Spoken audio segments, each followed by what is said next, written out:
Эми экинчи маселе боюнча муну биздин команда тандап алды. Анткени эң көп суроолор ушул балыкчы корумду жолу боюнча келип атат. Мен балыкчы корумду жолу боюнча дагы ачык айтып коеюн, менде бардык документтер бар бул боюнча. Бул иш туура башталган. Мен кээ бир хронологиясын ушул атайын баракча кылып туруп тиркеп коебуз. Кызыккандар ошондон окуса болот. Мен 4 нерсени ошо пример болуп турганда чечкиндүүлүк кылып алдым. Биринчиси бул Чолпон Атадагы ипподромду салуу боюнча. Бул чечимге мен кол койгом. И акчасын, каржысын да тапканбыз. Бул биринчиси. Экинчиси Үркүндүн 100 жылдыгына арналып турган Ата бейиттеги мемориалдык комплекс. Бул чечимге дагы колду мен койгом. Үчүнчүсү Бишкек Манас аэропорт жолу 32 километр. Бул чечимге да мен кол койдум. Анткени ал жерде толук реконструкция кылдык. Анан кийин төртүнчүсү бул балыкчы корумду жолу жалпысынан Ысык көл шекекчеси. Мына мен 4 долбоорго, 4 чоң ишке бирдей тартипте кол койдум. Бардыгын тең каражаттарын издеп таап салыш бул өкмөттүн милдети. Балыкчы корумду жолун жөн жерден чыр чыгарышты. Биринчи айтканы тендер туура эмес өтүп калыптыр деди. Кийин текшерип чыккандан кийин тендер туура өткөн. Ага эч кимдин кидигишси болгон эмес, аны транспорт министрлиги өткөзгөн. Андан аны уже унутуп калышты. Экинчиси эмне деп айтышты? Бул лицензиясы жок компания экен деди. Лицензиясы бар экен, бардыгы тастыкталды. Документтердин баары тең орунда экен. Муну да унутуп калышты. Үчүнчүсү эмне деди? Бул тажрыйбасы жок компания экен, сала албайт деди.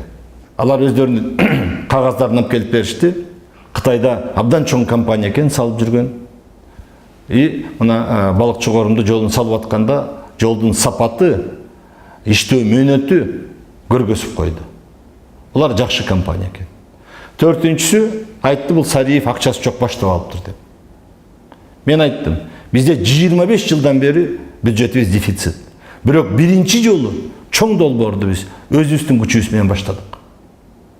Эгер кредит болуп калса, ооба кредит бар. Мына түндүк түштүк жолу бүт кредитке салынып атат, 900 миллион доллар кетип атат. Же болбосо азыр мына Кара-Балта Бишкек жолу кредитке салынып атат. Бишкек Торгат жолу кредитке салынып атат. Бишкек Ош жолу, Ош Баткен жолу бардыгы тең кредитке салынып атат. Корумду балыкчы жолу мамлекеттин өзүнүн акчасы ички акчага салынып. Эң арзан салынган жол. Эң арзан салынган жол. Мына 104 километр 4 саптуу жол. 100дөн ашык көпүрөсү бар экен. 1,5 жылдын ичинде бүтүрүп атышып. 104 километрди. 6,8 миллиард. И бул компания бардык налогторду төлөйт. Бардык налогторду төлөйт. А башка жолдордо бардык тең салыктан бошотулган. Мына эми убакыт өткөндөн кийин көрүп атасыңар, заңгыраган татынакай жол болду. Бул жолду биз кечигип баштадык. Муну башташ керек болчу. Ошон үчүн жол бул жөн эле шылтоо болгон. Себеп башка да болчу.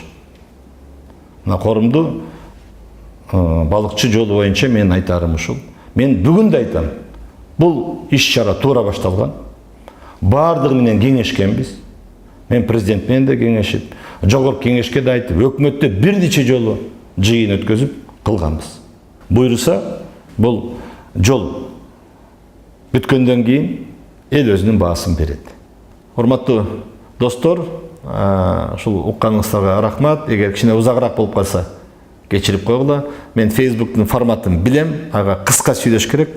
Бирок бул маселе орчундуу болуп калды, ошон үчүн мен кичине кененирээк жооп берип койдум. Ал эми биздин ачык президент деген рубрикабызды биз ушул жума сайын улантып турабыз. Саламатта калыңыздар.